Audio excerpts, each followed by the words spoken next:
nation needs you all about assessment. So the guest for today is Ayush Agrawal, who is All India Rank 4 for the IMA course number 149. Well, it's very rare that you come across such humble person. Yes, because I interview a lot of recommended candidates and my interaction with the other defense aspirants is huge in number.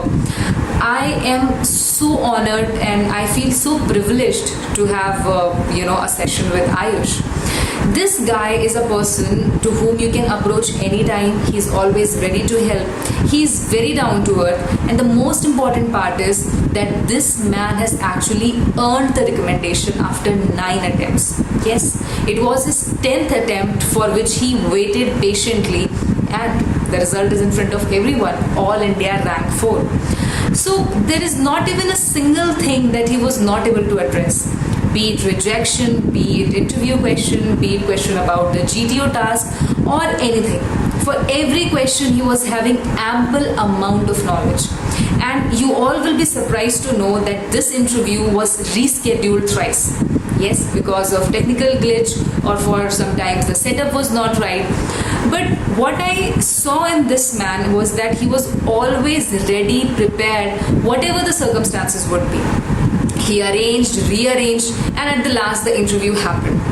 So since we have put in so much effort, it's my request to all of you that please watch the interview till end.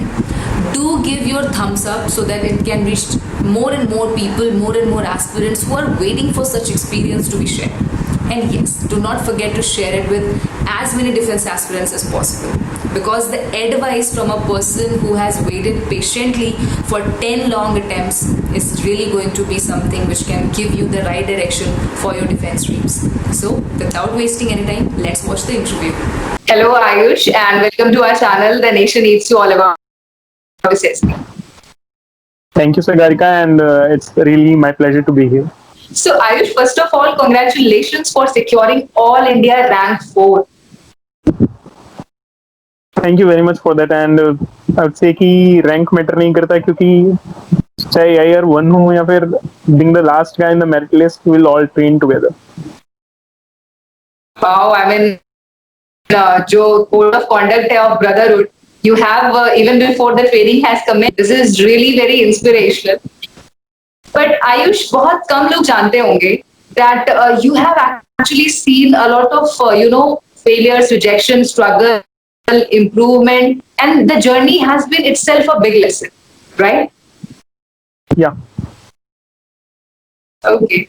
So Ayush, let me start by asking you the very important question. वो आयुष जो अपने first attempt में था, that's totally different from the Ayush who got recommended in the 10th attempt. So how have you improved as a person in your SSB journey? पहला part I see कि improvement का होता है analyze करना and accepting all weaknesses and mistakes. तो first attempt से 10th attempt तक हर attempt में जो weakness मैंने recognize की या फिर मैंने जो mistakes की वो मैंने analyze की, accept की, and after accepting only we start to work upon that. Like मेरे particular case में I felt कि confidence मेरा weak था, मेरी spoken skills weak थी, I wasn't able to perform my best in the group, stage fear था तो lecture ही ठीक से नहीं दे पाता था, and there were many other factors in the testing part as well. तो उन particular factors को उठाया, देखा कि कैसे improve हो सकता है, कहाँ पे weak है, and gradually उन पे improvement किया.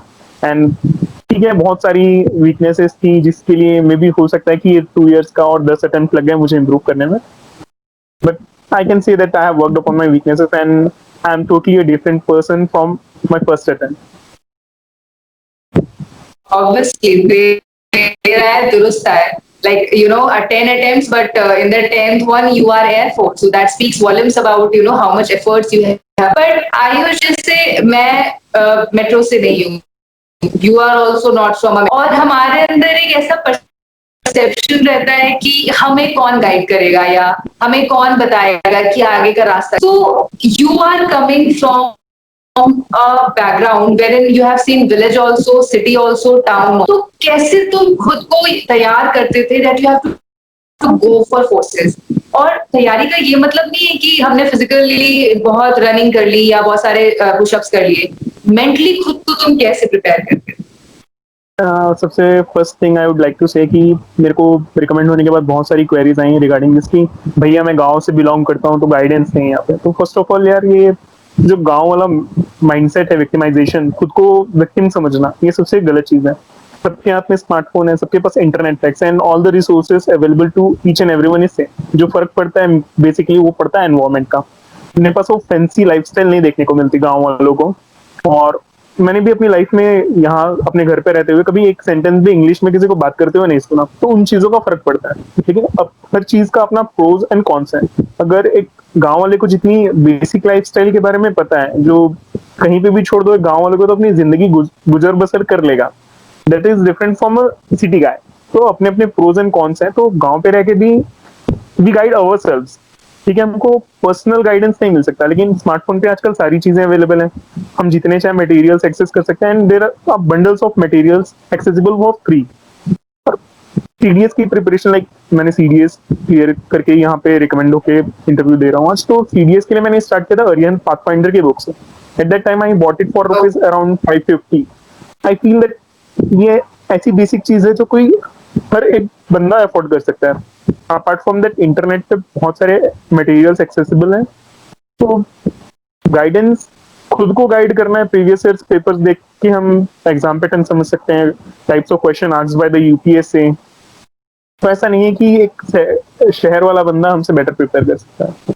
आयुष, यहाँ पे तुमने बहुत अच्छी बात बोली। तुमने कहा कि हम खुद को ही गाइड कर सकते, लेकिन होता क्या है कि जब हम खुद को गाइड करते हैं तो सक्सेसफुल भी हो सकते हैं और फेल भी हो सकते हैं। और क्योंकि तुम्हारी जर्नी में तुमने बहुत पेशेंस दिखाया, 10th अटेम्प्ट तक खुद को होल्ड रखना, हर बार एसएसबी में उसी जुनून के साथ जाना, तो तुम अपने रिजेक्शन और फेलियर्स के साथ कैसे डील करते? यहाँ सबसे पहले रिजेक्शन या फिर फेलियर से डील करने के लिए इन द बैक ऑफ और माइंड अपने को क्लियर होना होता है कि अपने को लाइफ में चाहिए क्या।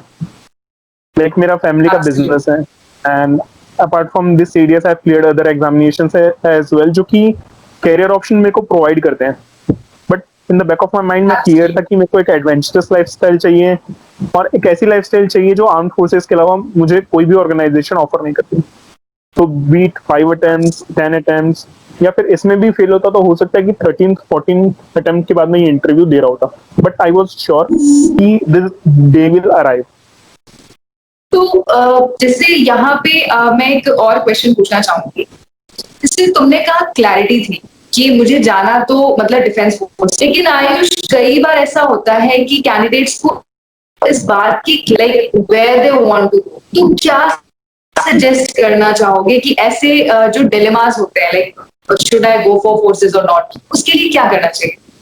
यार इसके लिए तो मैंने भी, मेरे साथ भी 10th के बाद ये डिलेमा था कि मेरे को लाइफ में करना क्या है। तो सबसे बेसिक चीज एक यूट्यूब वीडियो से ही मैंने सीखी थी कि एक पेन पेपर लेके बैठ जाओ, जो लाइफ की प्रायोरिटीज है अपनी। भाई तुमको लग्जरी चाहिए, तुमको लाइफ में पैसा चाहिए, फेम चाहिए या फिर एडवेंचर चाहिए। मेरे केस में ये एडवेंचर था and there are various other factors. तो तुम नोट डाउन कर लो कि किसको तुम सबसे ज्यादा हाईएस्ट रेटिंग दोगे। एंड आई उनसे कि arm forces are the best. ये पर्सनल चॉइस पे डिपेंड करता है कि किसके लिए क्या बेस्ट है। हो सकता है एक बंदे को लाइफ में पैसा चाहिए, he want to be a rich guy, तो armed forces won't assure that कि तुमको एक लग्जरियस लाइफस्टाइल मिलेगी या फिर you will get renowned as other jobs ensure. तो पर्सनल प्रायोरिटीज पे डिपेंड करता है। अगर बंदे की प्रायोरिटी पैसा है तो वो कभी भी ग्रिट एंड डिटर्मिनेशन के साथ आर्म फोर्सेस के लिए प्रिपेयर नहीं कर सकता। तो अगर जो एक इंसान को अपनी लाइफ में चाहिए वो आर्म फोर्सेस जो प्रोवाइड करती है उससे मैच करता है, तो इट विल एंश्योर कि वो बंदा आखिरी तक लगा हुआ है प्रिपरेशन में and he will definitely make it.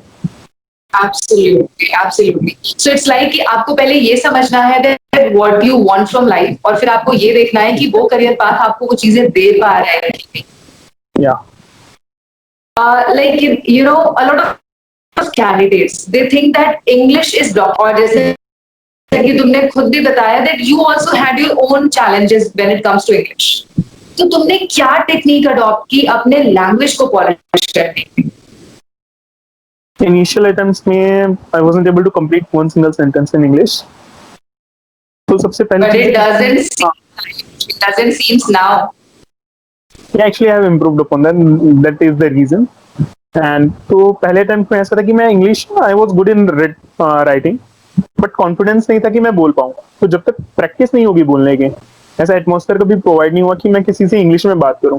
First time English में बात करना एसएसबी में ही जाके देखा था, एसएसबी बैचमेट से बात कर रहे हैं लोग इंग्लिश में अपने, तो वहां से शुरुआत हुई। जब तक हम किसी चीज की प्रैक्टिस नहीं कर रहे हैं तब तक कॉन्फिडेंस नहीं आएगा उस चीज के लिए। तो फर्स्ट टाइम जब फेस किया और देखा कि हाँ, इंग्लिश स्पीकिंग का जो कॉन्फिडेंस है वो चाहिए and it will definitely come through practice. तो मेरे भी जो कुछ फ्रेंड्स थे जो कि even if someone is able to speak टूटी फूटी इंग्लिश भी अगर कोई बोल पा रहा है लेकिन सामने वाले को समझा पा रहा है कि वो बोलना क्या चाहता है, then it's well and good. तो अपने फ्रेंड्स के साथ प्रैक्टिस की। मेरे और भी फ्रेंड्स थे जो एसएसबी की प्रिपरेशन कर रहे थे, तो उनके साथ बैठे, ग्रुप डिस्कशंस भी किए, एक दूसरे को लेक्चर्स भी दिए, 1-to-1। ग्रुप नहीं था लेकिन स्टिल वी मेड श्योर कि हम प्रैक्टिस कर रहे हैं। मिरर प्रैक्टिस की, मिरर के सामने बैठ के खुद से ही क्वेश्चन किए, खुद को ही आंसर दिए। जस्ट मेड श्योर कि हाँ, पहली बार में नहीं आया एक फ्लो में आंसर, मेरे मुंह से नहीं निकला, पहली बार में खुद को मैं नहीं समझा पाया अपना आंसर, लेकिन मेड श्योर कि एक बार में नहीं, 10 बार में नहीं, 20 बार में नहीं, आखिरी बार तक प्रैक्टिस की कि हाँ, जब श्योर हो गया कि हाँ, ये मैं आंसर कॉन्फिडेंटली प्रेजेंट कर सकता हूँ without practice, without any more practice, then and there I felt that I have improved upon it. लेकिन आयुष, प्रैक्टिस तो ठीक है, आप अपने दोस्तों के साथ कर सकते हो, लेकिन जो हेजिटेशन आती है, उस हेजिटेशन का क्या करें? जब लोगों को लगता है कि मैं गलत ना बोल दूं, मेरी बेइज्जती ना हो जाए, या ऑडियंस जो है उसमें कोई मुझे जानता नहीं है, मैं गलत बोल दूंगा तो क्या सोचेंगे, इसका कोई क्या करे? यार, दोस्तों से ज्यादा बेइज्जती तो कोई करेगा नहीं अपन गलत बोलेंगे तो। वो then and there they remind you like they are the first grammar Nazis. Even if you post something on Facebook and if you make a grammatical mistake, your best friend would be the first person to comment for the same. So they ensured कि हाँ, I speak right and correct. And SSB में एक particular चीज है कि आप गलत बोलो तो चलेगा लेकिन कॉन्फिडेंटली बोलो। जैसे कि मैंने पहले भी बोला कि as long as you are able to convey what you want to speak, it's well and good. तो गलत हो, ग्रामेटिकल मिस्टेक्स हो, या फिर बीच में अटक भी रहे हैं, like in their briefing also they say that if you are stuck somewhere you may use a word or two of Hindi but revert back to English as soon as possible. तो वो भी ब्रीफिंग में ये चीज clear करते हैं कि English अगर नहीं बोल पा रहे हैं तो you may use Hindi, but अपने हाथ में है कि इंश्योर करें कि हम एटलीस्ट कोशिश कर रहे हैं। ऐसा नहीं कि हिंदी में ही बोल रहे हैं, अपने को उन्होंने लिबर्टी दे दी तो we have to make sure कि हम अब अपनी साइड से कोशिश कर रहे हैं, भले हम टूटी फूटी इंग्लिश बोल रहे हैं लेकिन हम सामने वाले को समझा पा रहे हैं कि हम बोलना क्या चाहते हैं। So like you said कि दोस्तों के साथ प्रैक्टिस करना and एक डिटर्मिनेशन डेवलप करना that okay today I have struggles but somehow I'll overcome it. Now Ayush, there is one more area specifically to English language, वो है vocab. आपके पास वर्ड्स का सिलेक्शन, तो अपने vocab के लिए जैसे कई लोग कहते हैं कि डेली वर्ड मीनिंग्स, बट क्या तुम्हें लगता है कि वो प्रैक्टिकल है कि डेली नए वर्ड्स याद करोगे? क्योंकि आप उसको प्रैक्टिस नहीं करोगे तो उसका कोई यूज। तो vocab को अपने और बेटर बनाने के लिए तुम्हारे क्या सजेशन? लाइक ये वर्ड मीनिंग वाला मैं बोलूँ तो मैंने भी इनिशियली इंटरनेट पे देखा, लोगों से सुना कि वर्ड मीनिंग याद करो, रोज के 10 वर्ड्स याद करो and you will improve your vocabulary. तो I found this completely bullshit. मेरे केस में वर्क नहीं किया। तो I started reading newspaper right from my first attempt कि मैं न्यूज़पेपर रीड करूंगा तो मेरा जीएस भी इंप्रूव होगा, मेरा नॉलेज फैक्टर भी इंप्रूव होगा, और साथ ही साथ जो I came across some new words in the newspaper like the Hindu और द इंडियन एक्सप्रेस से मैंने रेफर किया। तो whatever new word I came across, I made sure कि मैं उसकी मीनिंग तो सर्च कर ही रहा हूँ, लेकिन मीनिंग सर्च करने के साथ ये था कि मीनिंग सर्च करने से सिर्फ वो मेरे दिमाग में नहीं बैठ रहा था, but when I try to find out कि उसका सेंटेंस यूज कहाँ पे है। लाइक एक दो सेंटेंस मैंने देखे कि where this particular word is used and how it is used, तो that thing made the meaning of that word more clear in my mind. अभी भी मेरी वोकैबुलरी एकदम नॉर्मल है, हो सकता है कि इंटरव्यू के लास्ट तक भी मैं बेसिक वर्ड्स ही यूज करूं, but just one thing I want to make sure कि मैं जो बोल रहा हूँ सामने वाले को समझ में। शशि थरूर जैसे इंग्लिश होना जरूरी नहीं है यार एसएसबी में। हाँ ठीक है, इंटरव्यूअर जिस लेवल की इंग्लिश बोल रहा है हम नहीं बोल पाएंगे, लेकिन हम जो बोल रहे हैं वो इंटरव्यूअर को समझ में आए, that is all that is required. Okay, fair. इसका मतलब है कि बहुत ज्यादा वर्ड्स नहीं जानो, बट जितने जानो उनका प्रोनाउंसिएशन अच्छे से जानो और उनकी मीनिंग आपको क्लियर होनी चाहिए। या ओके ओके। आयुष, तुम्हारे केस में ना एक और पेक्युलर चीज है, तुमने सारे रिटन क्लियर किए हैं, ऐसा कोई भी रिटन नहीं है जो तुमने नहीं क्लियर। तो ये रिटन की स्ट्रैटेजी क्या लेके तुम जाते थे एग्जामिनेशन हॉल में? लाइक रिटन का सबसे बड़ा प्रेशर मेरे ऊपर खुद में मैंने ही डाला था, लाइक मैंने एनडीए भी 3 times दिया था after 12th, but I wasn't able to clear the written examination itself। तो ऐसा था कि यार उस टाइम पे ये भी नहीं पता था कि एसएसबी जैसा 5 दिनों का इंटरव्यू कुछ होता है। तो ऐसा था कि एनडीए क्लियर कर लिया and I will be landed up in the academy. तो अब रिटर्न ही क्लियर नहीं हुआ, तो I was sure in the back of my mind कि हाँ रिटर्न क्लियर करना है अब। तो फर्स्ट ईयर से ही प्रिपरेशन स्टार्ट कर दी, 3 years बैचलर डिग्री की, क्योंकि हाँ 4 years की इंजीनियरिंग करके मेरे को कुछ मिलना नहीं था। मेरे को जाना फोर्सेस में ही था, जो कि 3 years डिग्री करके भी मैं जा सकता हूँ और 4 years की भी। तो I wanted to make sure कि शॉर्टेस्ट पॉसिबल टाइम में हो। तो प्रिपेयर करना स्टार्ट किया फ्रॉम द बेसिक्स की वीक क्या पोर्शन थे मेरे एनडीए के टाइम पे। तो बुकिश नॉलेज था सिर्फ और सिर्फ, लाइक साइंस मेरे को पता था, मैथमेटिक्स पता था, इंग्लिश जो मैंने पढ़ा है वो पता था, बाहर से जो भी क्वेश्चन आए मुझसे नहीं बने। तो कट ऑफ तो इंडिविजुअल कट ऑफ क्लियर हुआ, लेकिन ओवरऑल कट ऑफ जीएस में से कुछ भी क्वेश्चन आए, करंट अफेयर्स के एक भी क्वेश्चन नहीं बनते थे। तो right from my first year of graduation I made sure कि न्यूज़पेपर रीडिंग में फोकस करूं, आउटर वर्ल्ड का नॉलेज थोड़ा बहुत लूं, अपनी पर्सनैलिटी को इम्प्रूव करने के साथ साथ। तो वहाँ पे फिर जब फाइनल ईयर में आया, when I was eligible to appear for the examination, तो मैंने प्रिपरेशन एकदम फुल फ्लो में स्टार्ट की। एंड स्टार्ट कैसे की, प्रीवियस ईयर पेपर देखे कि क्वेश्चंस किस पैटर्न में आते हैं, कितने क्वेश्चंस आते हैं, क्या टाइम लिमिट होता है।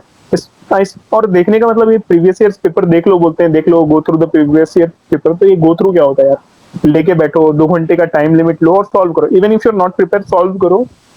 तुम विल एंश्योर कि हर एक क्वेश्चन अपन देख रहे हैं and we are trying to solve it. 3 paper solve की तीनों सब्जेक्ट के, देन आई वाज क्लियर कि हाँ I was able to, like first time मैंने प्रैक्टिस की तो I remember my scores, I was able to score around 30 to 35 marks in mathematics, 20-25 marks in English, and 5 to 6 marks in GS. So I was pretty sure that at the current level, no where I stand to clear the CDS written examination. And at that time, I was having exactly 6 months time to prepare for the same. CDS 2 2017 दिया था मैंने first time. तो वहां से preparation start की। तो जैसा कि मैंने बोला कि पाथफाइंडर बहुत ही कॉम्प्रिहेंसिव सोर्स है, जिसमें सारी चीजें कॉम्प्रिहेंसिव मैनर में दी हुई है। तो वहीं से स्टार्ट किया। उसमें प्रीवियस ईयर्स क्वेश्चंस भी दिए हुए हैं, मैथमेटिक्स के मतलब जितने चैप्टर्स एग्जाम में पूछता है सारे बहुत कॉम्प्रिहेंसिव मैनर में दिए हुए हैं। तो मैथ्स तो कंप्लीटली मैंने वहीं से किया है और कोई भी रिसोर्स यूज नहीं किया मैंने मैथमेटिक्स में, apart from practicing previous years paper and model papers after completing the chapters. इसके बाद आता है इंग्लिश। तो इंग्लिश में synonym, antonym and idioms and phrases pose one particular problem कि हमको जब तक वो याद नहीं है तब तक हम सॉल्व नहीं कर सकते। मतलब we can't relate it to something or somewhere, relatable नहीं होते वो चीज, या तो आंसर हमको पता होता है या तो नहीं पता होता है। तो वहां पे आता है वोकैब इम्प्रूव करना। तो वहां पे इम्प्रूवमेंट आई न्यूज़पेपर रीडिंग से कि I was daily encountering at least 5 to 6 new words and I made sure कि मैं उनका सेंटेंस यूज देखूं।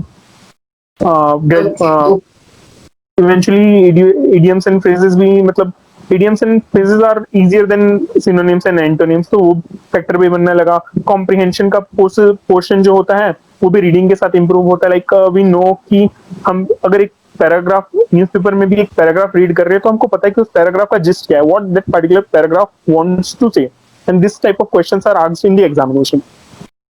उसके बाद आता है finding the error, sentence arrangement. तो ये सब चीजें अरिहंत पाथफाइंडर में बहुत अच्छी तरीके से दी हुई है। आई डोंट थिंक कि spotting the error and what sentence arrangement के लिए किसी और बुक को प्रेफर करने की जरूरत है। लेकिन हाँ ओवरऑल एक लैंग्वेज है, लैंग्वेज ऐसी चीज है जो कि याद नहीं की जा सकती, इसमें ग्रेजुअल इंप्रूवमेंट ही आएगा। और हम सोचे कि 2-2.5 महीने में इस चीज को अपन कॉन्कर कर लें तो दैट्स नॉट पॉसिबल। तो हमको कंटिन्यूअस एफर्ट्स इसमें डालने होंगे। We have to keep sticking to a schedule कि हम न्यूज़पेपर पढ़ रहे हैं तो डेली पढ़ें, एंड जो भी नया वर्ड आ रहा है उसको देखें, विल गो थ्रू इट। तो अपने आप इम्प्रूवमेंट आता है। And from scoring 25 to 30 marks in English, I was able to score around 80 marks. That has been my highest in English. And as far as GS is concerned, तो GS में मेरा prime target था first attempt में कि English और mathematics में मैं marks score कर लूं, जिससे मैं कट ऑफ क्लियर कर लूं, overall cut off for at least IIMA। And GS में 20 मार्क्स लाना वाज कंपलसरी। तो मेरा प्राइम फोकस था कि एटलीस्ट 25 मार्क्स मेरे प्रैक्टिस सेट्स में आए, जो कि एग्जाम में 2-4 क्वेश्चन इधर उधर भी हो तो 20 से नीचे ना जाए। तो that I ensured by going through the science portion. Science मेरा अच्छा था, 10th 12th साइंस स्ट्रीम से किया है तो साइंस के बेसिक क्वेश्चंस पता थे, तो सबसे पहले उस पार्ट को रिवाइज किया जिससे आई मेड श्योर कि साइंस का कोई भी क्वेश्चन ना छूटे। फिर न्यूज़पेपर रीडिंग से करंट अफेयर्स आया, तो science and current affairs, this two portions ensured in my 3 to 4 attempts की मैं सीडीएस कंसेक्यूटिवली क्लियर कर पाऊँ। सबसे बड़ी प्रॉब्लम अच्छा के साथ जीएस में ही आती है। जीएस में मतलब बंदे मैथ्स और इंग्लिश में बहुत अच्छा स्कोर कर लेते हैं, लेकिन जीएस में इंडिविजुअल कट ऑफ भी क्लियर नहीं होता। तो वहां पे मैंने प्राइम फोकस डाला अपना कि इसमें तो अच्छा स्कोर कर लूंगा, लेकिन इसमें कट ऑफ क्लियर भी नहीं हुआ तो किसी काम की नहीं है मेहनत। तो देयर आई एंश्योर्ड की, और पहले 3-4 अटेम्प्ट में मेरे marks were between 20 to 30, like 22 number आए, 23 नंबर आए, 30 मार्क्स, तो दैट वाज वेरी मेडियोकर। सो आयुष, ये जो मतलब इतनी ब्रॉड एनालिसिस है कि मैं जीएस में इतना कवर करना चाहूंगा या मैं मेक श्योर करूंगा कि जो साइंस के मेरे एरियाज उनको मैं कैसे कवर करूं, तो ये एनालिसिस बार बार एग्जाम देने से आई, मॉक टेस्ट देने से आई, या प्रीवियस ईयर के क्वेश्चन पेपर्स को तुमने बहुत थरोली जज किया? इफ अपन बोलें कि एग्जाम देने से ही, तो ये तो चांस लेने के जैसा हो गया। तो बेटर ये है कि हम प्रीवियस ईयर क्वेश्चन पेपर या फिर मॉक टेस्ट देके उस चीज का एनालिसिस कर लें पहले ही कि हम कहाँ पे वीक है और उस पर इम्प्रूव करें, क्योंकि अगर एग्जाम देके हम अगर इम्प्रूव कर रहे हैं तो we have already lost one chance, तो why lose a chance. Absolutely, absolutely. So like every exam is important because every chance is important. You can see I have got 10 attempts and my success rate in SSB comes down to 10%. So even if I lost one chance in written, I would have taken one more attempt to clear the SSB. So Ayush, you told me that defense studies को तुमने अपना graduation अपने post graduation दोनों की studies के लिए as a subject. So this is very smart step. Like you were sure that you wanted to join Indian Armed Forces and you took the subject accordingly. बल्कि ज्यादातर cases में ये होता है कि जो स्टूडेंट्स होते हैं वो सब्जेक्ट कुछ और परस्यू कर रहे होते हैं, वो किसी और फील्ड में काम कर रहे होते हैं और वो सपने किसी और फील्ड के देख। तो इतनी क्लैरिटी जो थी वो कैसे हुई? किसी ने सजेस्ट किया, किसी ने गाइड किया that go for defence subject for your graduation, post graduation? Suggestion की बात ऐसे कि after 12th I was exploring the option of colleges that are available to me, and मुझे छत्तीसगढ़ में ही रह के अपनी ग्रेजुएशन करनी थी। I wasn't willing to go outside, कि मेरे को प्राइमरी फोकस अपना रिटन एग्जामिनेशन पे देना, like competitive CDS and AFCAT. तो जब मैं एक्सप्लोर कर रहा था, I came across that this particular subject is available in one of our colleges in Chhattisgarh. बहुत रेयरली ये कॉलेजेस में अवेलेबल होता है, like there are around 20 to 25 colleges only all around India that offer defense studies as a subject. So as soon as I came to know about this subject, I went there and took the admission. It not just ensured कि मैं field से जुड़ा हुआ, but this subject also ensured कि मुझे forces के बारे में एक्स्ट्रा नॉलेज हो। ठीक है, लोग जो भी एस्पायरेंट्स हैं वो पढ़ते हैं फोर्सेस के बारे में, but I have studied the same with pen and paper in my hand. 3 साल with I have to study and revise and pass the examination. I have to read and study one particular thing again and again. So this made many things clear in my mind regarding the organization of the forces, the wars that India have fought, military history of India and the world, geography and many other things. Absolutely, absolutely. Okay. No, so I'm asking that did someone guided you for this thing, or was it your inner call कि इसी को लेना है और यही सही रहेगा? Actually search करते करते गूगल सर्च के थ्रू ही मेरे को पता चला कि ये सब्जेक्ट अवेलेबल है। Before that I haven't even heard कि ऐसे कोई सब्जेक्ट एग्जिस्ट करता है। तो once it came in front of me, I explored it thoroughly कि कहाँ अवेलेबल है, कैसे अवेलेबल है, and how can I take admission. And it was my inner call कि जब लाइफ में यही चाहिए तो why not study the same. I wish everyone gets that intelligent inner call, but that's really very wise. But Ayush, देखो यहाँ पे ऐसा है कि you know a lot of fun we prepare for, और कई बार 10 attempts, 16 attempts. Sometimes I have interviewed a person who has gone for 21 attempts. तो कभी भी तुम्हारे जहन में ये नहीं आया है कि बैकअप कुछ क्रिएट कर ले, या पोस्ट ग्रेजुएशन का आइडिया ही इसलिए था that you will have a good backup for you if in case for some reason defense dreams are not executed? Like talking about backup, right in my second attempt, first attempt में तो first time था तो interviewer ने नहीं पूछा, from second attempt to 10th attempt, this one question was constant for me to answer, that what are your backup options I use. तो first two Absolutely. Three attempt पे तो मुझे भी क्लियर नहीं था कि मेरे बैकअप ऑप्शंस क्या हैं, क्योंकि कहीं फोकस डाला ही नहीं. But for every defence aspirant I would say कि ये चीजें क्लियर है कि एसएसबी में recommendation rate lies between 2 to 3%, and rest 96-97% people are rejected. तो जो the officer that is sitting in front of us is intelligent enough कि अगर जो कैंडिडेट है वो इंटेलिजेंट होगा तो he must have a backup option in mind. Confidence एक अलग चीज है, but accepting the reality is something very important. So we have to accept that की rejection rate 96-97% है. However well we are prepared, we have to keep this in mind कि we might fail.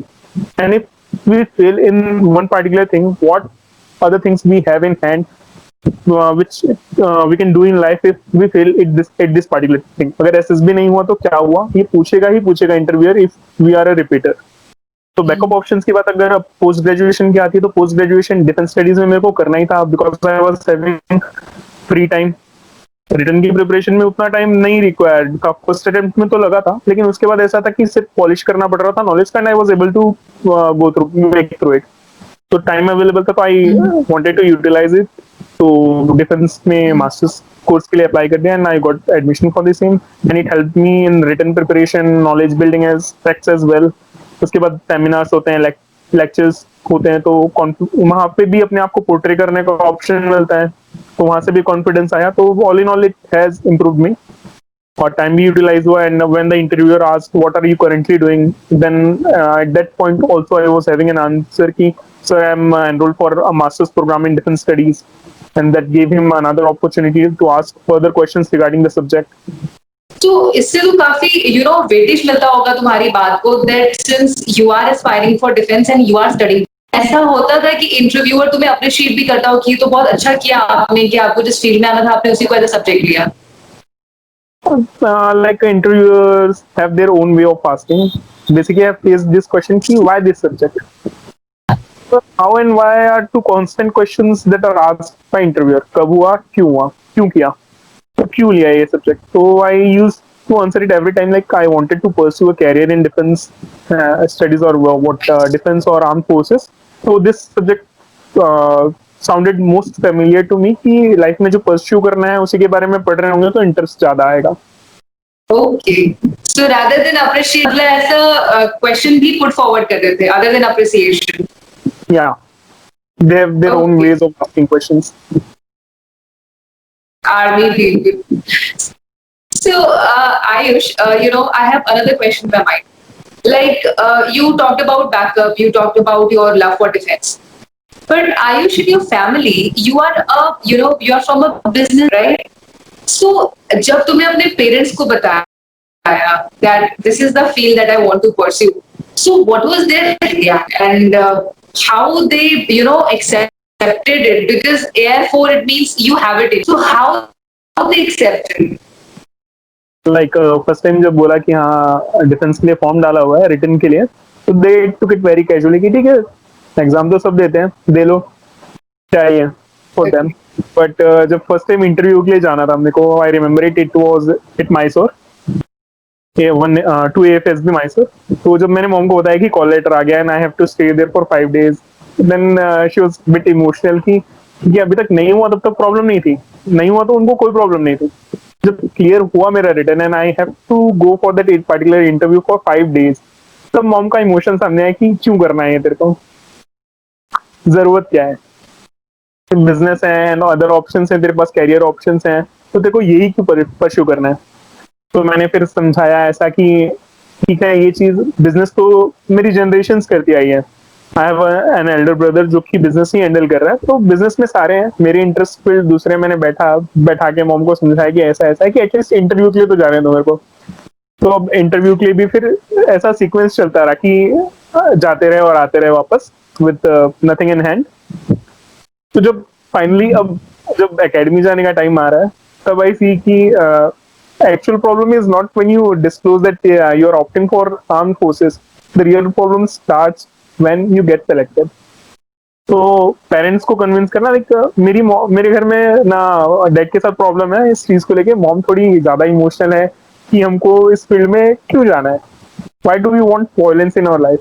तो मैंने explain की उस चीज को कि यार लाइफ ऐसी चीज है कि ठीक है, और भी जॉब्स एंड सर्विसेज हैं जो कि जिंदगी जीने के लिए बहुत सारी अपॉर्चुनिटीज प्रोवाइड करती है. But in my heart I believe कि कोई ऐसी और ऑर्गेनाइजेशन नहीं है जो कि जीने के साथ साथ मरने के लिए भी एक रीजन देती है. There can't be one organisation offering you more glorious ending than this. And तो कहीं भी हो सकता है. लाइक फिर मॉम को एक्सप्लेन, मेरा जब एक्सप्लेनेशन काफी नहीं हुआ तो मेरे और कजिन्स ने, मतलब जो मेरे से बड़े हैं, उन्होंने एक्सप्लेन किया कि यार लाइक किसी को जाना ही होगा तो रोड एक्सीडेंट्स भी हो रहे हैं रोज, and there are 100 ways. You can't stop something which has to happen. And in this particular field it will ensure that it is glorious. This is so honorable to hear this कि glorious life to life, glorious death भी यहाँ पे ही मिलती है. And I really salute you for this answer. This is the really very motivating. All those aspirants who are watching it, they would be really feeling the emotion right. But Ayush,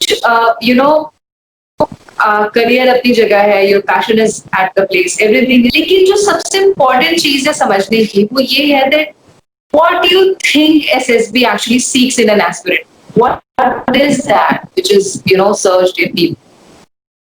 So right after one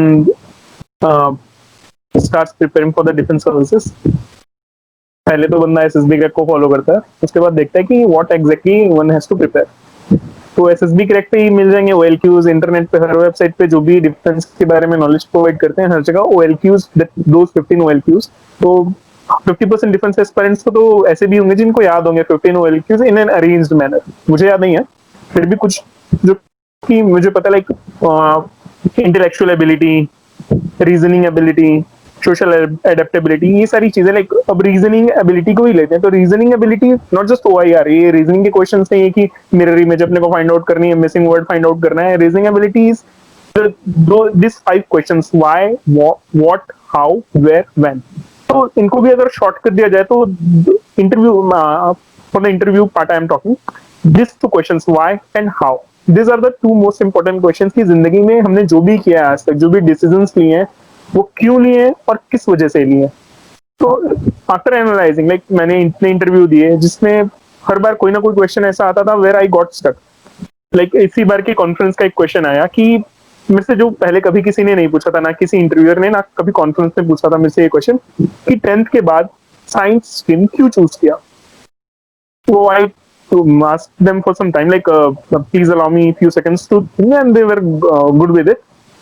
तो मैंने पहले भी कभी ये नहीं सोचा था कि मैंने क्यों लिया, लेकिन जब सोचा तब ये याद है कि मेरे बड़े भाई ने बोला if you opt for science stream all the opportunities in future will be open for you as compared to other streams. अगर कॉमर्स लोगे तो कॉमर्स फील्ड में लिमिटेड रहोगे, अगर बायोलॉजी लोगे तो you will be limited to that field. But if you choose maths with physics and chemistry, that particular PCM, all the opportunities that are possible will be available for you and you can pursue anything in life. So that I explained to them, and क्योंकि मैं उस answer से खुद satisfied था, so I was able to satisfy the assessors. तो जो भी हमने किया है कि क्यों किया है, किस रीजन से किया है, कब किया है, like if a particular happening is there कि हम लाइफ में कभी फेल हो रहे हैं. If the interviewer is asking tell me your biggest failure, तो हमको पता होना चाहिए कि हम सबसे बड़ा फेलियर हमारी लाइफ का क्या है, सबसे बड़ी अचीवमेंट क्या है, हमने कैसे अचीव की, क्यों वो हमारे लिए अचीवमेंट है. तो ये सारे क्वेश्चंस जो वाइंड अप होते हैं वो क्यों, कैसे और कब, कैसे हमने किया, हमने क्यों किया और हमने कब किया. तो ये सारी चीजें बहुत इंपॉर्टेंट. लाइक सोशल एडेप्टेबिलिटी पे आते हैं तो forces work in a team. अगर एक बंदा सोचे कि मैं अकेला कुछ कर सकता हूँ तो लाइक टीम स्पोर्ट. अगर क्रिकेट की बात करते हैं, most popular sport in our country, तो एक अकेला बंदा ठीक है, वी हैव सीन मैचेस की एक अकेला बैट्समैन या फिर bowler sweep the entire match, but it's not possible for all the time. तो फोर्सेस इज समवॉट सेम कि टीम वर्क बहुत ज्यादा जरूरी है. One guy will be expert in one field and some other guy would be expert in some other field. So it works in combination. तो social adaptability ऐसी चीज है that will be tested for sure. कुछ OLQs ऐसे भी like stamina was one OLQ amongst the list of OLQs that can be improved. तो अगर stamina थोड़ा कम भी है हमें, तो दैट विल दिल ensure, the SSS will ensure कि इस फैक्टर की वजह से हम रिजेक्ट ना हो, but we have to make sure that we are trying and we are putting efforts. ऐसा नहीं कि हमें स्टेमिना नहीं है, हमको जब क्या रोप क्लाइंबिंग या फिर मंकी क्रॉल, बर्मा ब्रिज आया तो हम चढ़ने की कोशिश ही नहीं कर रहे हैं, हमें स्टेमिना नहीं करके बैठ गए हम वहां पर, ऐसा नहीं, हमको कोशिश करनी है, लेकिन उस रीजन से, पर्टिकुलर रीजन से कोई रिजेक्ट नहीं होता। ट्रेनिंग एंश्योर्स कि हमारा स्टेमिना बने। Like I have talk to some seniors, तो जैसा कि मेरी रनिंग है अभी 30 मिनट्स में, सॉरी 5 किलोमीटर में 30 मिनट्स में दौड़ रहा हूँ। कुछ बंदे हैं जो कि ट्रेनिंग से पहले 2 किलोमीटर 3 किलोमीटर दौड़ के भी जाते हैं, they some are like really super human. अभी भी मेरे बैच में बंदे हैं, one has ran a super marathon, he you have already interviewed him, I think his interview was he didn't mention it in the interview or something। तो बंदे होते हैं जो कि एक्सेल करते हैं फिजिकल ट्रेनिंग पे, लेकिन एकेडमी विल एंश्योर कि स्टेमिना फैक्टर इंप्रूव हो जाए। तो कुछ फैक्टर्स ओएलक्यूज के ऐसे होते हैं जो इनहेरेंट होते हैं, जो कि इंप्रूव नहीं किए जा सकते over a period of time. Like courage की बात करते हैं, अगर किसी को मरने से ही डर लगता है, if one person is afraid of death, so he is not suitable to join the army or the air force or the navy. He can't say that. When the moment of his test arrives, he'll just back off, and the forces can't accept that, and that is something really not acceptable. तो कुछ factors होते हैं inherent होते हैं, कुछ होते हैं जो कि इम्प्रोवाइज कर सकते हैं। तो it is all up to us कि हम अपनी वीकनेसेस और क्या फैक्टर्स हमें मिसिंग है उनको खुद एनालाइज करके we find out and work upon that. So Ayush, ये तो मतलब बहुत ही तुमने सधा हुआ पूरा ऐसा बता दिया solution which is going to really help a lot of, लेकिन कैंडिडेट्स के साथ एक और प्रॉब्लम आती है और वो थोड़ा एसएसबी टेक्निकलिटी से जुड़ा हुआ है, और वो है जीटीओ। तो जीटीओ में जो सबसे बड़ी प्रॉब्लम कैंडिडेट्स को आती है वो आती है लैक ऑफ, उनका दिमाग हिट नहीं करता कि मैं इस बल्ली को कहाँ पे रखूं कि ब्रिज बनेगा, मैं कैसे लूप करूं या क्या। तो जीटीओ के लिए तुम्हारे क्या सजेशंस? लाइक इस पे भी मैं एक्सपीरियंस शेयर करता हूँ अपना। Right, in my first experience, जो मैसूर वाला मेरा फर्स्ट एसएसबी था, उस पे I the guy that got recommended from CDS guys was a repeater.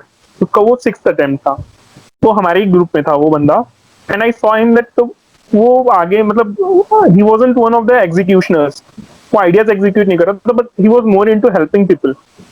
पता नहीं उसको आइडियाज नहीं आ रहे थे और what was the thing, but he was more into passing on the plank, बल्ली फट्टा रस्सी सब पास करने में था वो बंदा। He wasn't interrupting anyone executing his और हर हिज आइडिया। तो ऐसा नहीं है कि हमारा जब आइडिया नहीं आ रहा है तो भी हमको उसको मतलब दिमाग लगाना ही वहां पे कि इसको हम कैसे सॉल्व करें। ग्रुप में जनरली एटलीस्ट 7 बंदे 8 बंदे तो होते ही हैं, 10 तक होते हैं, मैंने 10 तक का ग्रुप देखा हुआ है। तो 10 में से ऐसा एक भी ऑब्स्टेकल नहीं होगा जहाँ पे एक का भी दिमाग कम नहीं कर रहा हूँ। 3-4 बंदे एनी टाइम कूद रहे होते हैं कि मैं सॉल्व करूंगा, मैं सॉल्व करूंगा। तो जब तुमको लगता है कि तुम्हारे पास आइडिया है, फुल प्रूफ आइडिया है, just go head with the help of your teammates. Consensus जरूरी है। अगर हम सोच रहे हैं कि हम खुद बल्ली फट्टा पकड़ के, बल्ली फट्टा रस्सी तीनों पकड़ के वहां तक पहुंच जाएं, आइडिया एग्जीक्यूट कर लें, that is not at all possible. We have to support our teammates and take their support. Without this, जो ऑब्स्टेकल पीजीटी होता है, progressive group task, that is not possible to pass at all. तो we have to work in synchronization, proper synchronization, कि अगर दूसरे को idea आ रहा है तो हम उसकी हेल्प करें, पासिंग में हेल्पिंग मटेरियल पास करें, और लोड है उसको पकड़ के रखें। 10 बंदे हैं तो वहां पे 10 चीजें हैं करने को, अगर फिर भी कुछ चीजें नहीं है तो खड़े रहो, pay attention to your group कि बंदे कैसे एग्जीक्यूट कर रहे हैं। नेवर डाइवर्ट योर माइंड कि यार मुझे अपॉर्चुनिटी नहीं मिल रही, मुझे अपॉर्चुनिटी नहीं मिल रही। The task will itself ensure कि तुम्हें अपॉर्चुनिटी मिले। Just pay your attention to the obstacles that are there. If किसी और को आइडिया नहीं आ रहा है और तुमको आइडिया आ रहा है, just pass it on to them. Just what call that I have an idea gentleman, और in whatever manner feasible to you, तुम्हारा आइडिया पहुंच जाना चाहिए, एग्जीक्यूट होना चाहिए ऑन ग्राउंड, एंड जीटीओ को नजर आना चाहिए। That is all.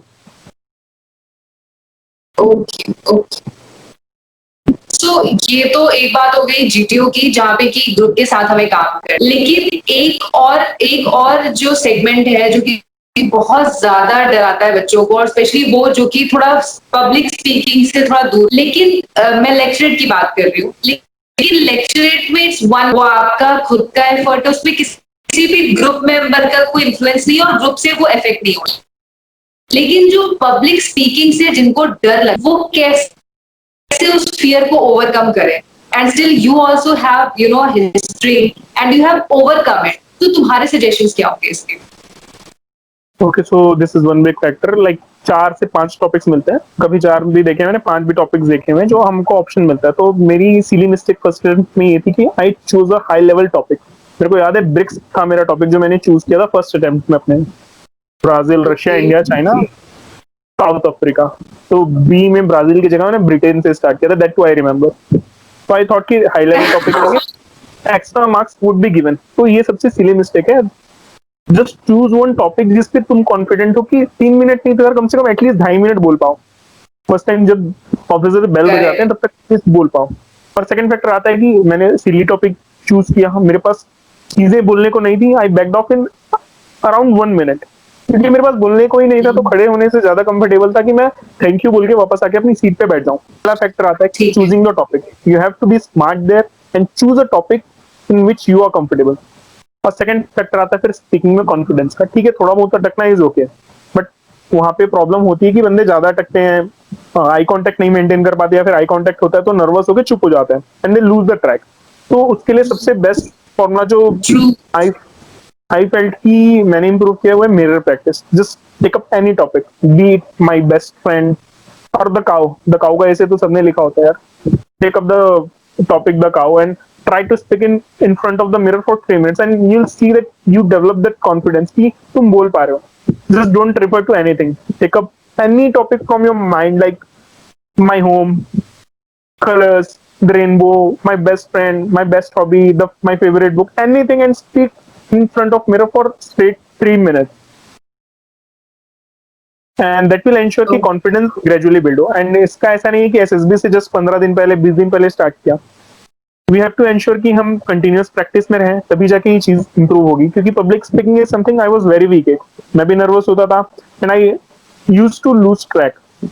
Topic choose करना वन थिंग है, उसके बाद प्रैक्टिस पहले से करनी होगी। एसएसबी में जाके हम सोचे कि हमसे पहले 7 बंदे, हम अगर हमारा चेस्ट नंबर आखिरी भी है ग्रुप में, तो हम सोचे कि 7 बंदों का देख के हमको प्रैक्टिस हो जाएगी। तो हम सिर्फ 7 बंदों का सुन के नर्वस हो रहे यार इस बंदे ने तो बहुत अच्छा बोला, इतना अच्छा शायद मैं ना बोल पाऊँ।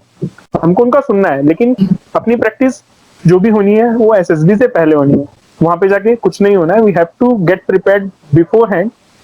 और लास्ट 15-20 डेज मैं नहीं बोलूंगा, जैसे ही पता चल रहा है कि हमको प्रिपेयर करना है आर्म्ड फोर्सेस के लिए, start preparing from that day.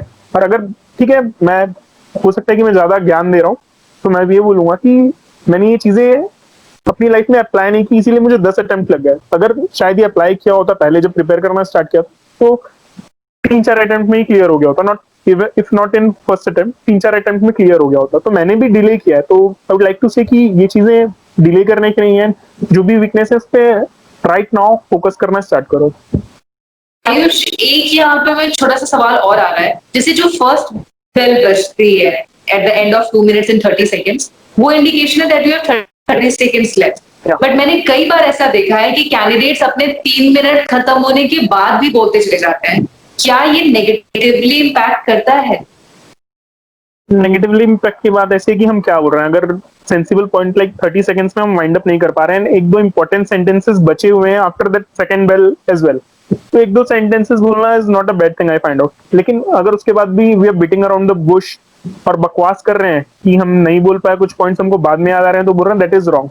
3 minute में ट्राई टू, लाइक 2.5 मिनट के बाद ऑफिसर ने बेल रिंग की, तब we have got to know कि we have to wind up.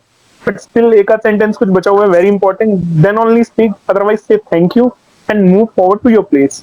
Ayush, how was your interview and conference? And especially, anything that you would like to highlight, जहाँ पे कोई ऐसा question हो for which you were not prepared. So we would like to know about your interview and conference. Like interviewer, मैं क्या बोलूं interviewer के बारे में। Like interviewer has always got, like ये मेरा पर्सनल एक्सपीरियंस है कि interviewer has always got number of question equal to n plus m, where n is the number of questions we are prepared for and m which he digs out of nowhere। हम जो answers देंगे उसी से interviewer जो officer होता है वो questions निकालता है। You answer that you have done graduation in defense with defense studies as a subject, then he'll grill you in that particular aspect कि साउथ चाइना सी का क्या इशू है, इंडियन ओशन में इंडिया की स्ट्रेंथ कैपेसिटी क्या है, problem जो Indo China problem है उसको हम कैसे रिजॉल्व कर सकते हैं. So what ever you answer hill make a question out of it.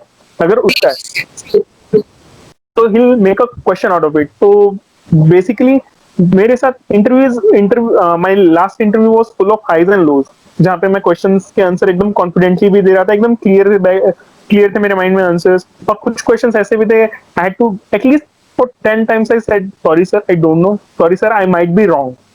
So accepting that you don't know something is not wrong at all.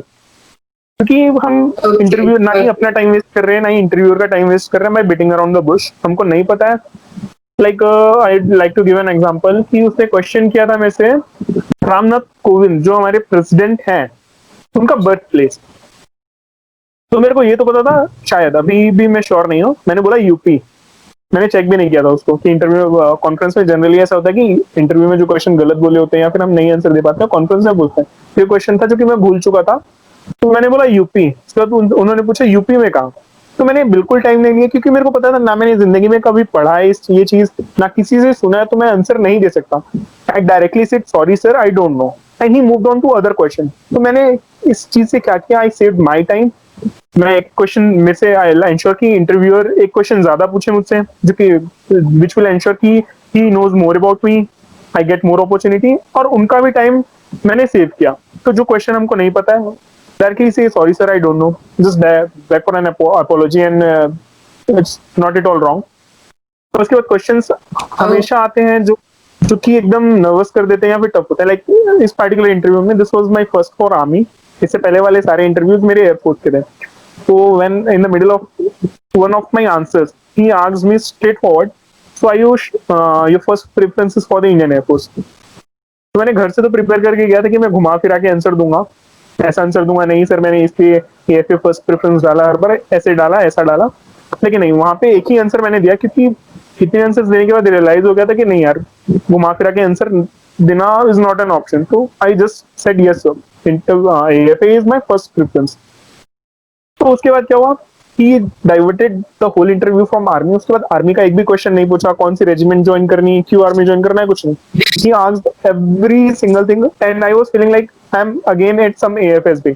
He asked me about transport aircraft, which aircraft I would like to fly and why, what principles does a aircraft work upon, Formula 1 car और aircraft के बीच में क्या difference होता है, दोनों अगर high speed पे travel करती है तो फॉर्मूला 1 कार उड़ती क्यों नहीं है. And here again I had to say sorry sir मुझे नहीं पता क्यों नहीं उड़ती. And there were a lot of questions. उसके बाद दिस पर्टिकुलर क्वेश्चन कि why you are not recommended in your earlier attempts, this have been the toughest question every time. तो ये मिथ मेरे माइंड में हमेशा से था. मैंने सुना भी है, SSB मेट से भी सुना है कि जो स्ट्रॉन्ग वीकनेसेस होती है लाइक शॉर्ट टेम्पर्ड, मेरे साथ ये चीज एग्जिस्ट करती है कि मैं short tempered, I lose my काम वेरी सुन. तो मैंने कभी ये चीज अपने SSB में मेंशन नहीं की कि ये मेरी वीकनेस है. तो जब मैंने देखा यार कि चीजें छुपा के तो क्लियर नहीं हुआ, तो आई जस्ट मेड क्लियर कि let's me reveal this time whatever exists. So when the interviewer asked why were you not recommended in your previous 9 attempts, I was straightforward answering like, so I lack calm in myself. So whenever there is something irritating, I lose my calm and I lose whatever is there in my mind and I lose track of things. Okay, what else? Sir, I was low in confidence. So whenever I was appearing for an interview or giving lecturate or participating in group discussion, I wasn't able to portray what I exactly wanted to speak. So I wasn't able to convey my thoughts. तो उसने बोला कि उन्होंने बोला sorry कि it doesn't seem so you're very fluent and you are able to speak fluently and talk to me fluently. So there I had to answer कि sir this has come over a period of time and practice. My last interview was in July 2019 and not from July. I have been working on my English and spoken skills along with confidence right since my first attempt, and this is the efforts that I have put in 2 years which brought me here, and I am able to speak fluently with confidence. So sir, confidence was the second biggest factor. So there he wound up. तो अगर कोई बंदा reject हुआ है तो सिली reasons like मैंने बंदों को ये भी बोलते हुए सुना है सर राइटिंग स्पीड स्लो थी, I wasn't able to complete TAT stories in psych, हो सकता है वो रीजन, आई डोंट से कि वो रीजन नहीं हो सकता है किसी के रिजेक्शन में, I am not a psychologist or an assessor, but I find it a very silly reason. ये जैसा कि अपने को ब्रीफिंग में भी बोला जाता है, write in about 100 to 110 words, तो writing those many words in 4 minutes isn't a big task. तो अगर स्लो राइटिंग भी है ना तो बंदा स्टोरी कंप्लीट कर लेगा, एंड अगर स्टोरी कंप्लीट नहीं भी कर पाया, एक दो लाइन लास्ट की छूट भी गई, तो स्टोरी का जो मेन पार्ट होता है, like what led to the situation, what is going on in the story and what is the outcome, तो what is going on in the story से साइकोलॉजिस्ट भी पढ़ के फाइंड आउट कर लेगा कि बंदे ने प्रॉब्लम रिजॉल्व कर ली कि नहीं जो इसने खुद इस स्टोरी में डाली है। तो सिली आंसर हम खुद देते हैं इंटरव्यू को, मैंने भी दिए हुए हैं कि सर इस वजह से मैं रिजेक्ट हुआ या फिर ये मेरी वीकनेस है। तो जो वीकनेस है उसको एक्सेप्ट करो, like straightforward accept what is lacking in you. अगर हमको लगता है कि कॉन्फिडेंस वीक है तो बोलो, अगर हमको लगता है कि स्टेमिना वीक है तो हमको बोलना चाहिए यार, जब तक हम एक्सेप्ट नहीं कर रहे हैं तब तक हम इंप्रूव नहीं कर सकते। और फिर बात आई स्ट्रेंथ की, like the interviewer was really grilling में, एक क्वेश्चन को घुमा फिरा के 3-4 क्वेश्चंस के बाद फिर से वही क्वेश्चन पूछा, like he asked me Ayush tell me what are your strength, so this time I mentioned 2 or 3 of them। Okay, तो 3-4 क्वेश्चन उन्होंने फिर किए इधर उधर के, like there are many questions to ask, so again so you tell me what is your biggest, what is the thing that you like most in yourself। तो हो सकता था यहाँ पे मैं फोर्थ थिंग बोलूं, लेकिन जब उन्होंने पहले ही मेरी स्ट्रेंथ पूछी हुई है, एंड अगर कोई भी हमसे कोई अपनी अच्छी चीजें पूछ रहा है तो हम जो टॉप मोस्ट जो प्राइमरी क्वालिटी अपनी वहीं से स्टार्ट करेंगे। मेक श्योर दैट कि जो ग्राहक है वो हमको खरीदे, तो सबसे जो टॉप मोस्ट क्वालिटी है विल शो इट फर्स्ट। तो I again repeated the same कि sir I have a good learning tendency and I am quick at learning new things. So okay, so tell me what have you learned in life apart from academics? Okay, academic score good at you have good academic scores. Leave that apart. Apart from that, what you have learned in life? So I said, sir, I can do basic plumbing and electrical repairs. I can repair my own bicycle and bike, basic repairs. So, and that all I have learned by observation. Like last time I went to the mechanic to get my what engine oil changed. I absolutely know that how it is done. So if sometimes I want to save those 20 to 30 rupees that the mechanic takes for changing my engine oil, I can do it by myself.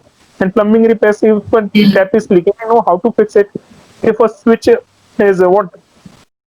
खराब हो गया, switch खराब हो गया, या फिर तो उसको डायरेक्ट कैसे करना ही आता है कि बिना स्विच के भी। एक बार कूलर खराब हो गया सर, मेरा रूम पे बहुत अपर टॉप फ्लोर पे था, रात को इतनी गर्मी थी कि सो नहीं सकता था, तो जो घर पे सीखा था वो वहां पे अप्लाई किया, कूलर को डायरेक्ट कर दिया, and I was able to sleep peacefully. तो दिस आर द थिंग्स कि मैंने जो क्वालिटी अपनी बोली उससे रिलेटेड जो भी क्वेश्चंस थे I was able to answer, क्योंकि जो मैंने बोला वो सच बोला। अगर मैं कोई ऐसी क्वालिटी बोल रहा हूँ लाइक डिटर्मिनेशन बोलूंगा, तो डिटर्मिनेशन से अगर क्वेश्चन पूछेगा इंटरव्यूअर भी कि तुमने okay tell me some events जहाँ पे तुमने डिटर्मिनेशन शो की, तो अगर मैं बोलूँ कि सर 10 बार एसएसबी आया हूँ, तो that's not a good thing. वो बोलेगा अगर इतनी डिटर्मिनेशन होती तो 10 बार क्यों आना पड़ता। ठीक है, ठीक है, determination is also one quality that we can mention, but we have some reasons to back it, क्योंकि that officer will definitely ask cross questions based on that। तो जो क्रॉस क्वेश्चंस होते हैं ना, प्रॉब्लम वहीं पे होती है, घुमा फिरा के क्वेश्चंस करते हैं, you answer one thing and he will ask another question related to your answer.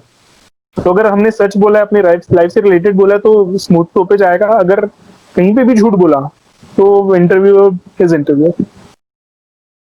Absolutely. You are very honest, Ayush. I must say, you are very honest. So, Ayush, ये तो हमने बात कर ली इंटरव्यू की, कॉन्फ्रेंस की, जीपीओस की और काफी सारी चीज। लेकिन आयुष, एक जो हम इंटरनल स्ट्रगल करते हैं ना अपनी आइडेंटिटी से, और मेरा जो सवाल है वो इसी से रिलेटेड है। Like any candidate whosoever is watching right now, तो ज्यादातर कैंडिडेट्स को लगता है कि we are not enough, we are not from good background, we don't speak English. तो इस तरीके की जो चीजें हैं उससे डील करना या उससे स्ट्रगल कर रहे हैं स्टूडेंट्स के लिए, एस्पिरेंट्स के लिए, तुम्हारा क्या सजेशन होगा? Because you have somehow you have defeated all the odds in, और ये इतना पॉजिटिव माइंडसेट कई बार लोग नहीं। तो उन बच्चों के लिए, उन कैंडिडेट्स के लिए तुम्हारा क्या सजेशन? लाइक से जिंदगी जीने के दो तरीके होते हैं, एक अपने से ऊपर वालों को देखो, वो are doing better than us and keep crying कि यार उसके पास ये रिसोर्सेस हैं इसलिए वो अच्छा कर रहा है, and the second way is to look though at those who are below us and doing good as well, कि हमसे कम होते हुए भी वो अच्छा कर रहे हैं। तो अगर मेरे केस में बोलूं कि मैं 10 अटेम्प्ट में रिकमेंड हुआ, I achieve the one great thing कि इतने के बाद भी डिटर्मिनेशन लूज नहीं किया, आई केप्ट पेइंग एफर्ट्स, तो मैं गलत हूँ, क्योंकि मेरे कुछ फ्रेंड्स हैं जो कि 16 अटेम्प्ट में 17 अटेम्प्ट में रिकमेंड हुए हैं and they are at air force academy, Indian military academy. तो I would be really wrong.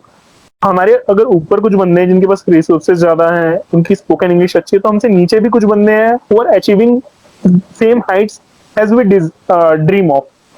तो we can look at them and take motivation कि अगर उसके पास कम होते हुए भी वो इतनी मेहनत कर सकता है, तो मेरे पास जितना है मैं उतने में क्यों मेहनत नहीं कर सकता। आयुष, जैसे मेरे पास अभी रिसेंटली क्वेश्चन आया था कि हम अपने थॉट प्रोसेस को या हैबिट्स को या अपने रूटीन को किस तरह से इवॉल्व करें that will make us a better aspirant for, so do you have any suggestion for that? First suggestion, first of all, I'd suggest reading to be inculcated as a hobby. Read whatever comes in front of you. अगर उनको चेतन भगत के novels पढ़ने हैं तो that is good to. उसके बाद अगर अरुंधति रॉय के पढ़ लेते हो तो फिर बहुत अच्छा है। तो कुछ भी पढ़ो, everything is has some knowledge in it. कुछ कोई भी नॉवेल पढ़ोगे तो वोकैब इंप्रूव होगा, कॉम्प्रिहेंशन इंप्रूव होगा, साथ में कहीं ना कहीं पे क्वालिटीज इनकलकेट होगी। कि अगर चेतन भगत का भी एक नॉवेल उठा के देखोगे तो कहीं ना कहीं उसमें लॉयल्टी, you'll see कि how things are done in life, what problems are faced. हर बुक में कुछ ना कुछ सीखने को है। इफ यू रीड न्यूज़पेपर तो नॉलेज एस्पेक्ट, न्यूज़पेपर को हटाओ क्योंकि नॉलेज एस्पेक्ट इंप्रूव हो रहा है, इंग्लिश इंप्रूव हो रही है, न्यूज़पेपर और क्या देगा। फिर बात आते हैं बुक्स पे। फिर सीरियसली रिकमेंड की बुक्स पढ़ो, कोई भी बुक्स पढ़ो, स्टार्ट विद द बेसिक्स। जिस जॉनर में भी इंटरेस्ट है, be it self help, romance, fiction, non fiction, sci-fi, whatever, just pick up any book and read. अगर फिर बात आती है कि नॉवेल्स अवेलेबल नहीं है, I would say कि ई फॉर्मेट में अवेलेबल है। Kindle, we don't need to buy Kindle. There are dozens of websites that provide almost all books PDF format for free. Even I can recommend some of them and you can mention it in the comment section कि इस website से हम जो भी book चाहे download कर सकते हैं। तो so reading must be inculcated as a habit. And apart from that we already know कि हमको आर्म फोर्सेस में जाना है, तो we have to maintain a good physique. तो फॉर जिम और running daily we can at least ensure कि हम ट्रेनेबल हो। हम एकेडमी जाएं तो हमको ज्यादा टफ मत रहे। हम एसएसबी में जाएं, इंडिविजुअल ऑब्स्टेकल्स कर रहे हो तो हम हाफ ना रहे हो, हम एटलीस्ट 10 में से 8 कर पाए। ठीक है, 10 में से 12 नहीं करने, 10 में से 8 तो कर पाए। तो उतनी फिजिक हमको एंश्योर करनी है कि हम अगर डेली एक्सरसाइजेस नहीं कर रहे हैं, हम सोचेंगे कि एसएसबी से 15 दिन पहले एक्सरसाइज कर रहे हैं, फिर कॉल लेटर आने का वेट कर रहे हैं कि कॉल लेटर आएगा उसके बाद एसएसबी की प्रिपरेशन स्टार्ट करें। That's all stupid. We have to make sure कि हम प्रिपेयर्ड हैं। So Ayush, thank you so much for giving your crucial time to us. I know that you're already busy. You have to leave within this week, but you still took out time for our channel. And not only from my end, from all the people who are watching this interview, all the best wishes from our side. तुम जहाँ पे भी जाओ, देश का अपना, अपनी family का नाम रोशन करो। Thank you, Sagarika. Thank you very much, and it was really a pleasure to be on this platform. And I'll really recommend कि मेरा इंटरव्यू नहीं, इससे पहले भी कुछ इंटरव्यूज हैं जो कि मैंने भी देखे हैं, and they're really good. Just go through them and must follow this channel. To all the people who do something good, inspiring in their life, and you being the Air Force is something phenomenal. मैं हमेशा कहती हूँ, the nation needs you. Yeah, the nation needs each and every effort of every individual.